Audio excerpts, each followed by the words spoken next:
kaawaan, o mahal kong Diyos, ayon sa iyong kagandahang loob, mga kasalanan ko'y iyong pawiin, ayon din sa iyong pag-ibig sa akin. Sa ngalan ng Ama at ng Anak at ng Espiritu Santo, Amen. sumainyo ang Panginoon. At sumaiyo rin.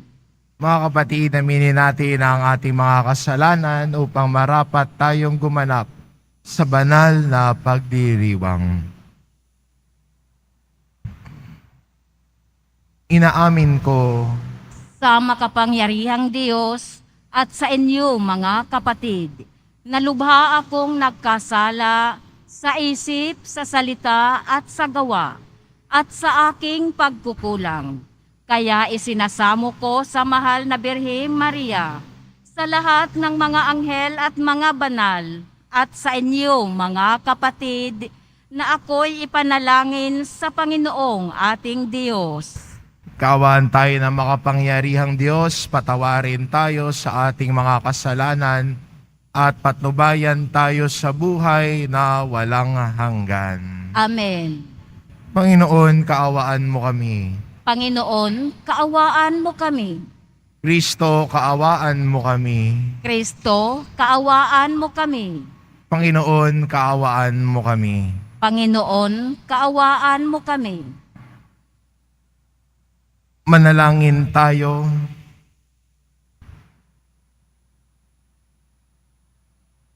Ama naming makapangyarihan, sa iyong pagtataguyod, ang aming mga ginagawa ay iyong pangunahan, at sa iyong tulong ang iyong subaybayan, upang lahat ng aming ginaganap ay sa iyo magbuhat, at sa pamamagitan mo rin humantong sa wakas, sa pamamagitan ni Hesukristo, kasama ng Espiritu Santo, magpa sa walang hanggan. Amen. Magsiupo muna ang lahat. Pagbasa mula sa aklat ng Deuteronomio. Sinabi ni Moises sa mga tao, "Nasa inyo ngayon ang kapasyahan. Kayo ang pipili ng buhay at kasaganaan o ng kahirapan at kamatayan. Kapag sinunod ninyo ang kautusan, inibig ang Panginoon at nilakaran ang kanyang mga landas, pagpapalain niya kayo sa lupaing ibibigay niya sa inyo. Mabubuhay kayo ng matagal at kanyang pararamihin kayo. Ngunit kapag tumalikod kayo sa kanya at naglingkod sa ibang Diyos, ngayon pa'y sinasabi ko sa inyong malilipol kayo. Hindi kayo magtatagal sa lupaing tatahanan ninyo sa ibayo ng Hordan. Saksi ko ang langit at ang lupa, na ngayoy inilahad ko sa inyo ang buhay o kamatayan at ang pagpapala o sumpa. Kaya piliin ninyo ang buhay para kayo at ang inyong lahi ay magtagal. Ibigin ninyo ang Panginoon, makinig sa kanyang tinig, at manatiling tapat sa kanya. Sa gayon, mabubuhay kayo ng matagal sa lupaing ipinangako niya sa ninuno ninyong sina Abraham, Isaac, at Jacob.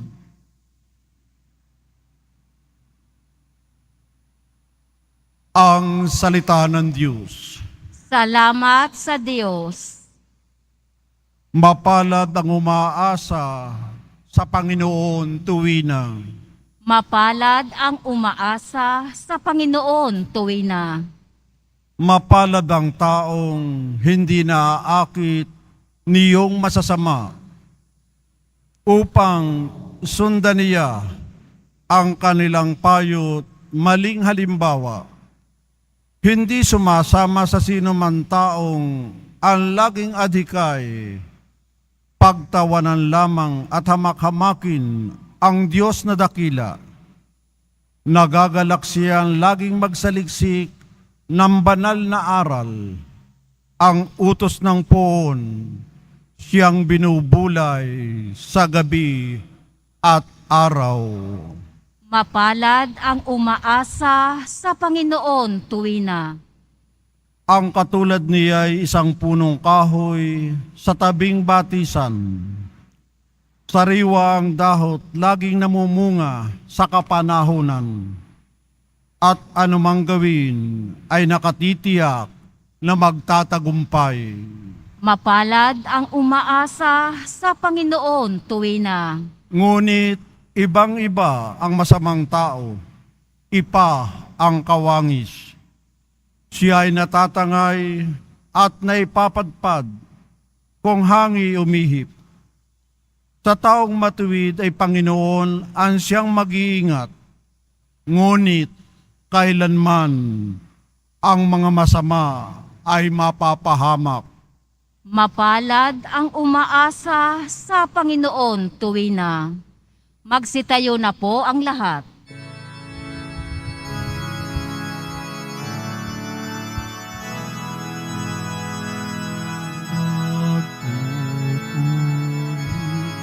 Kami sa'yo,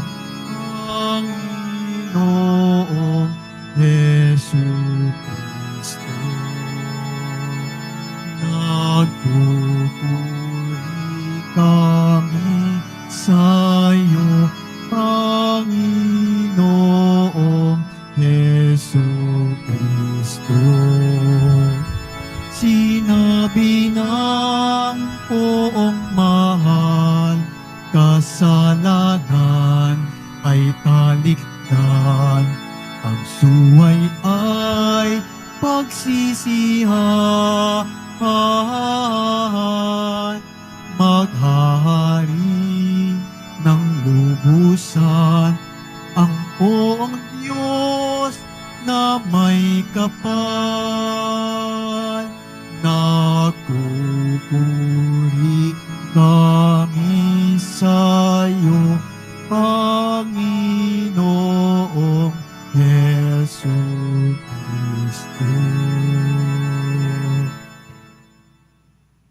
Sumainyo ang Panginoon, At sumaiyo rin. ang mabuting balita ng Panginoon ayon kay San Lucas. Papuri sa iyo, Panginoon. Noong panahong iyon, sinabi ni Jesus sa kanyang mga alagad, ang anak ng tao ay dapat magtiis ng maraming hirap. Itatakwil siya ng matatanda ng bayan, ng mga punong saserdote at ng mga eskriba. Ipapapatay nila siya, ngunit sa ikatlong araw ay muling mabuhabuhay. At sinabi niya sa lahat, kung ibig niyo namang sumunod sa akin, limutin niya ang ukol sa kanyang sarili, pasanin araw-araw ang kanyang krus, at sumunod sa akin. Naghahangad magligtas ng kanyang buhay, ay siyang mawawalan nito. Ngunit ang mag-alay ng kanyang buhay, alang-alang sa akin, ay siyang magkakamit noon. Ano nga ang mapapala ng tao? Makamtan man niya ang buong sanlibutan, kung ang katumbas naman nito'y ang kanyang buhay. Ano nga ang mapapala niya kung siya'y mapapahamak? Ang mabuting balita ng Panginoon. Pinupuri ka namin, Panginoong Hesukristo. Magsiupo muna ang lahat.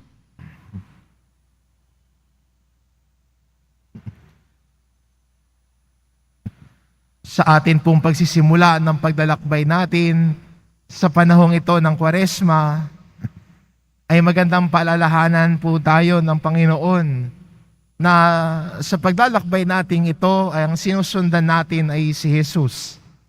Sa ating pagtalikod sa kasalanan, sa ating pagnanais ng pagbabagong buhay, si Jesus po ang sinusundan natin. At sinasabi po ni Jesus sa atin, paano natin siya susundan? Kumbaga sa Ebanghelyo ay binibigyan niya tayo ng tips, no? Tip paano natin siya, sa paanong paraan natin siya susundan. At malinaw po ang instructions ho ni Jesus.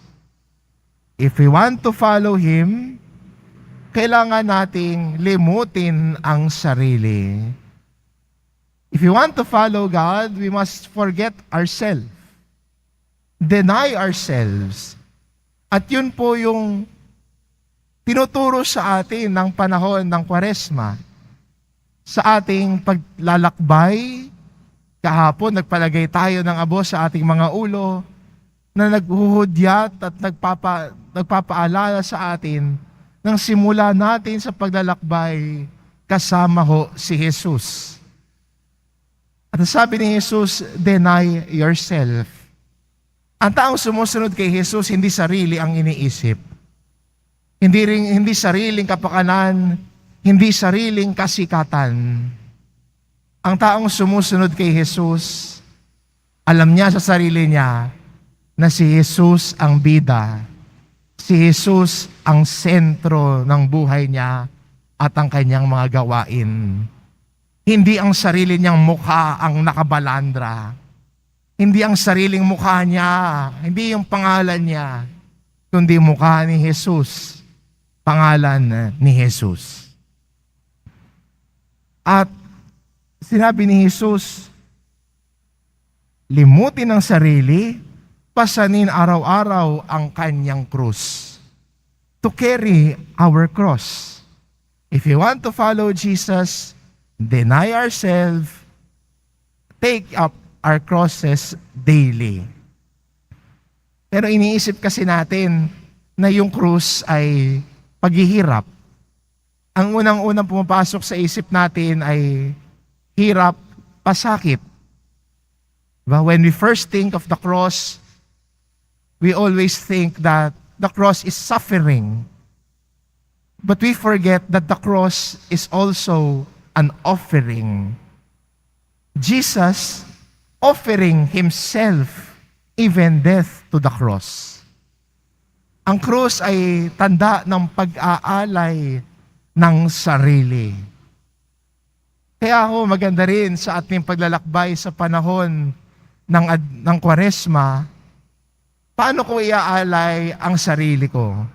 Ano ang pwede kong gawin bilang tanda ng aking pag-aalay, paghahandog ng sarili sa Panginoon sa pamamagitan ng paglilingkod?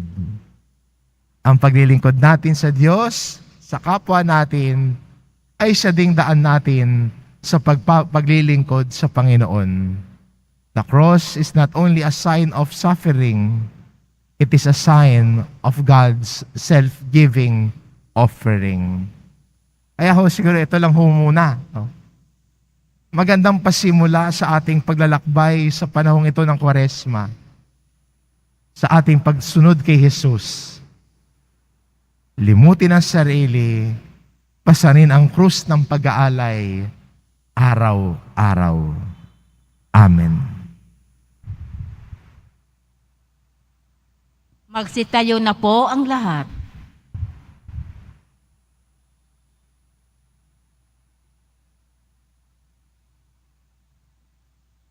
Minamahal ko mga kapatid, tinatawag tayo ng Panginoong Hesus upang sumunod sa Kanya, magpasan ng krus katulad niya, at ihabilin sa Kanya ang lahat ng nagdurusa.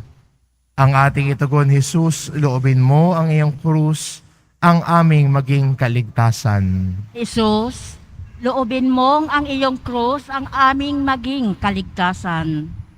Bilang kasapi ng simbahan, naway maisabuhay natin ang diwa ng krus at maging handang magpakasakit para kay Kristo at sa Ebanghelyo. Manalangin tayo. Jesus, loobin mong ang iyong krus ang aming maging kaligtasan. Ang mga pinuno ng ating bayan, naway mahabag sa mga mahihirap at gawin ang mga nararapat upang puksain ang pang-aapi at pagsasamantalang nagaganap sa lipunan. Manalangin tayo. Jesus, loobin mong ang iyong krus ang aming maging kaligtasan. Ang mga nagdurusa, mga dukha, may sakit, may kapansanan, at mga bilanggo, naway hindi mawala ng pag-asa, bagkus ay makaranas ng nagpapaginhawang pag-ibig ng Diyos. Manalangin tayo. Jesus, loobin mong ang iyong krus ang aming maging kaligtasan. Ang mga nag-iisa sa buhay, naway makatagpo ng mga taong handang dumamay sa kanilang mga problema sa buhay. Manalangin tayo. Jesus, loobin mong ang iyong krus ang aming maging kaligtasan. Ang ating mga minamahal na yumao, maging ng kanilang mga naunang pumanaw na mga mahal sa buhay, naway makaisa ng Diyos sa langit, sa magpasawalang hanggan. Manalangin tayo. Jesus, loobin mong ang iyong krus ang aming maging kaligtasan. Diyos naming Ama, ang pagpapakasakit at pagkamatay ng iyong anak, ang nagbigay ng buhay sa mundo. Tulungan mo kaming alalahanin ang kahalagahan ng mga krus at paghihirap, hindi lamang sa mabibigat na pagsubok, kundi maging sa mga pagpapasyang ginagawa namin sa araw-araw. Hinihiling namin ito sa pamamagitan ni Kristong aming Panginoon. Amen. Magsiupo muna ang lahat.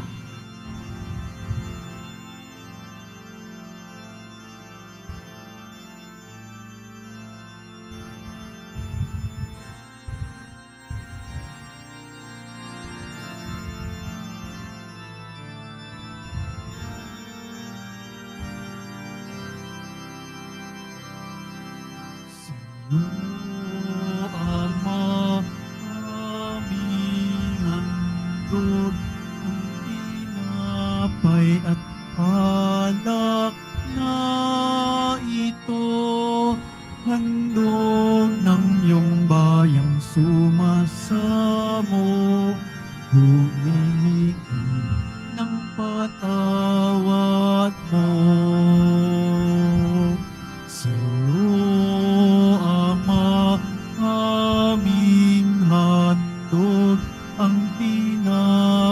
At alak na ito, handog ng iyong bayang sumasamo, humingi ng patawad mo.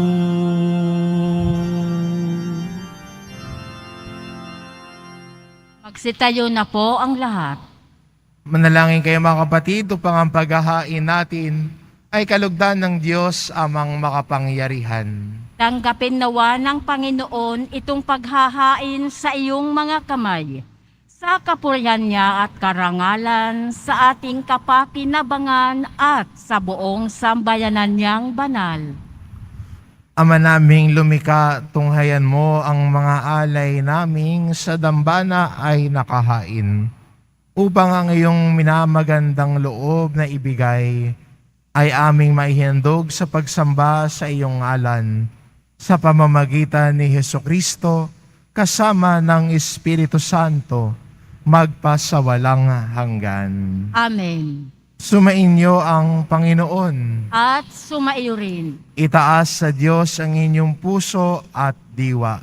Inaas na namin sa Panginoon. Pasalamatan natin ang Panginoong ating Diyos. Marapat na siya ay pasalamatan. Ama naming makapangyarihan, tunay ngang marapat na ikaw ay aming pasalamatan sa pamamagitan ni Hesukristo na aming Panginoon. Sa pagbabakasakali mong kami bubuti, isinugo mo si Hesukristo upang pangunahan kami bilang pagsunod sa iyong atas na bigay. Ipinahayag ng iyong anak ang iyong kalooban na ang mga apit dukha ay kanyang damayan. Ngayon ay iyong inihahandog ang pagkakataong aming maisaloob ang kanyang ganap at kusang paglilingkod upang sa iyo ay lagi kaming makasunod. Kaya kaisa ng mga anghel na nagsisiawit ng papuri sa iyo nang walang humpay sa kalangitan, kami nagbubunyi sa iyong kadakilaan. Santo, Santo, Santo, Panginoong Diyos ng mga hukbo, napupuno ang langit at lupa ng kadakilaan mo. Usana sa kaitaasan. Pinagpala ang naparirito sa ngalan ng Panginoon. Usana sa kaitaasan. Magsiluhod po ang lahat.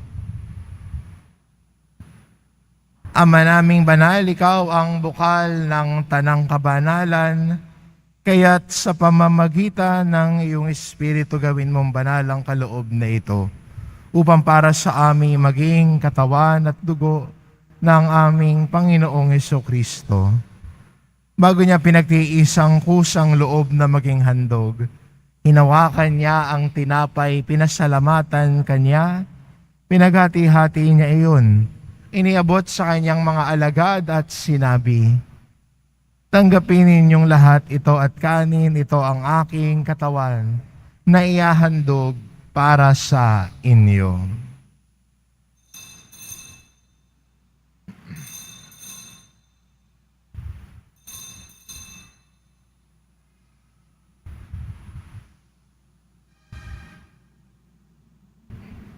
Gayon din naman na matapos ang hapunan, hinawakan niya ang kalis. Muli kanyang pinasalamatan. Iniabot niya ang kalis sa kanyang mga alagad at sinabi, "Tanggapin ninyong lahat ito at inumin ito ang kalis ng aking dugo, ng bago at walang hanggang tipan. Ang aking dugo na ibubuhos para sa inyo at para sa lahat, sa ikapagpapatawad ng mga kasalanan. Gawin ninyo ito sa pag-alala sa akin."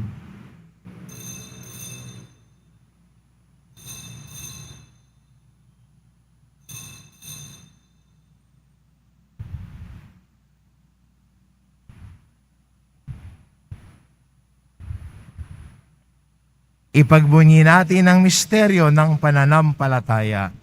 Si Kristo'y namatay, si Kristo'y nabuhay, si Kristo'y babalik sa wakas ng panahon. Ama, ginagawa namin ngayon ang pag-alala sa pagkamatay at muling pagkabuhay ng iyong anak, kaya't inaalay namin sa iyo ang tinapay na nagbibigay buhay at ang kalis na nagkakaloob ng kaligtasan. Kami nagpapasalamat dahil kami iyong minarapat na tumayo sa harap mo para maglingkod sa iyo. Isinasamo namin kaming magsasalo-salo sa katawan at dugo ni Kristo ay mabuklod sa pagkakaisa sa pamamagitan ng Espiritu Santo. Ama, lingapin mo ang iyong simbahang laganap sa buong daigdig. Puspusin mo kami sa pag-ibig. Kaisa ni Francisco na aming Papa at ni Jose na aming Obispo at ng Tanang Kaparian.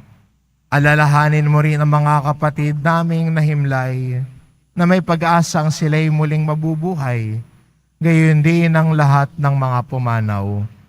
Kaawaan mo sila at patuloyin sa iyong kaliwanagan. Kaawaan mo at pagintapatin kaming lahat na makasalo sa iyong buhay na walang wakas. Kaisa ng mahal na Birheng Maria na Ina ng Diyos, ng kabiyak ng puso niyang si San Jose, kaisa ng mga apostol at ng lahat ng mga banal na namuhay dito sa daigdig ng kalugod-lugod sa iyo, maipagdiwang nawa namin ang pagpupuri sa ikararangal mo sa pamamagitan ng iyong anak na aming Panginoong Hesukristo. Sa pamamagitan ni Kristo, kasama niya at sa Kanya, ang lahat ng parangal at papuri ay sa iyo, Diyos Amang makapangyarihan, kasama ng Espiritu Santo, magpasawalang hanggan. Amen. Sa tagubilin ng mga nakagagaling na utos at turo ni Jesus na Panginoon natin at Diyos, ipahayag po natin ng lakas loob. Ama namin, sumasalangit ka. Sambahin ang ngalan mo. Mapasa amin ang kaharian mo. Sundin ang loob mo dito sa lupa para nang sa langit. Bigyan mo kami ngayon ng aming kakanin sa araw-araw at patawarin mo kami sa aming mga sala para nang pagpapatawad namin sa nagkakasala sa amin at huwag mo kaming ipahintulot sa tukso at iadya mo kami sa lahat ng masama. Hinihiling namin kami adya sa lahat ng masama, pagkalooban ng kapayapaan araw-araw, iligtas sa kasalanan at ilayo sa lahat ng kapahamakan. Samantalang aming pinananabikan ang dakilang araw ng pagpapahayag ng tagapagligtas naming si Hesu Kristo. Sapagkat iyo ang kaharian at ang kapangyarihan at ang kapurihan magpakailanman. Amen. Panginoong Hesukristo, sinabi mo sa iyong mga apostol, kapayapaan ang iniiwan ko sa inyo, ang aking kapayapaan ang ibinibigay ko sa inyo. Tungayan mo ang aming pananampalataya at huwag ang aming pagkakasala. Pagkalooban mo kami ng kapayapaan at pagkakaisa ayon sa iyong kalooban, kasama ng Espiritu Santo, magpasawalang hanggan. Amen. Ang kapayapaan ng Panginoon ay laging sumainyo. At sumaiyo rin. Magbigayan kayo ng kapayapaan sa isa't isa.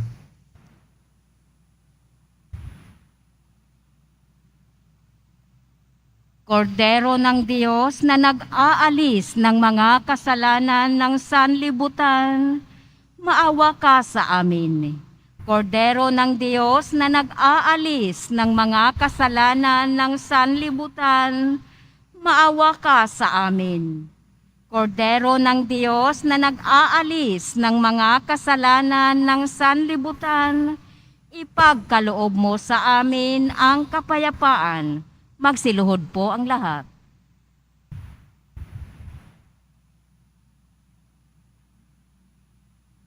Itong kordero ng Diyos, ito nag-aalis ng kasalanan ng sanlibutan. Mapalad ang mga inaanyayahan sa kanyang piging.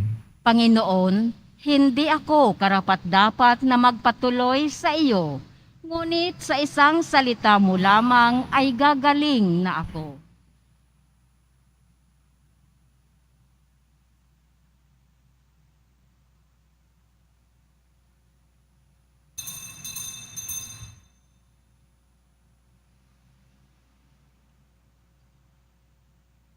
Para sa lahat ng tatanggap ng banal na komunyon, sasagot po tayo ng amen.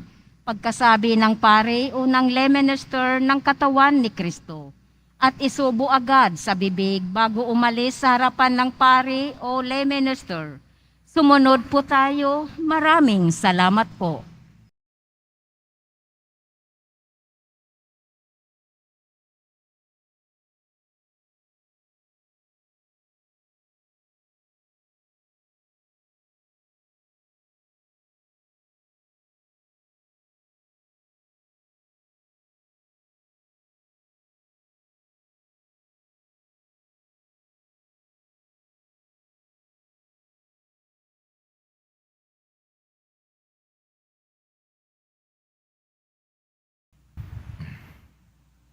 Manalangin tayo.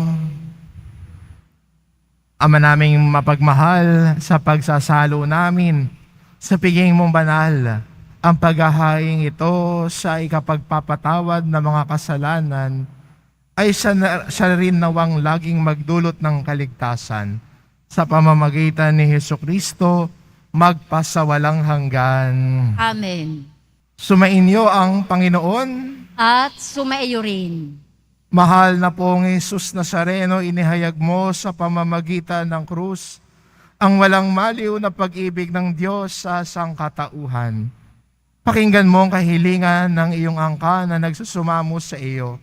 Makamtan nawa nila ang iyong katugunan at tanggapin ang kasagutan ng may utang na loob na tinatanaw. Basbasan din po ninyo ang mga may dala-dala nilang imahen at dasalan sa pamamagitan ng bendisyon na ito, naway maalala nila ang mga pangako nila noon sa binyag, na ikaw ang kanilang iibigin at pagdilingkuran bilang Panginoon magpasawalang hanggan. Amen. At pagpalain kayo ng ating mapagmahal na Diyos, ang Ama at ang Anak at ng Espiritu Santo. Amen. Umayo kayo, taglay ang kapayapaan ng Poong Jesus Nazareno. Salamat sa Diyos.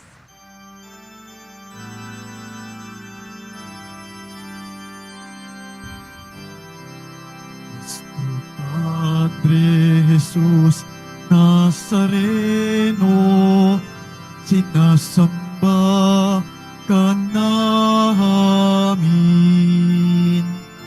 Pinipinto ka namin. Aral mo ang aming buhay at kaligtasan. Nuestro Padre Jesus Nazareno, iligtas mo kami sa kasalanan. Ang krus mong kinamatayan ay sagisag ng aming kaligtasan. Nuestro Padre Jesus Nazareno, dinarangan ka namin.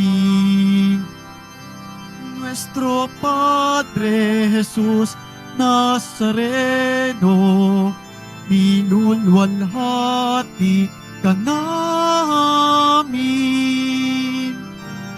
Nuestro Padre Jesus Nazareno, dinarangan ka namin.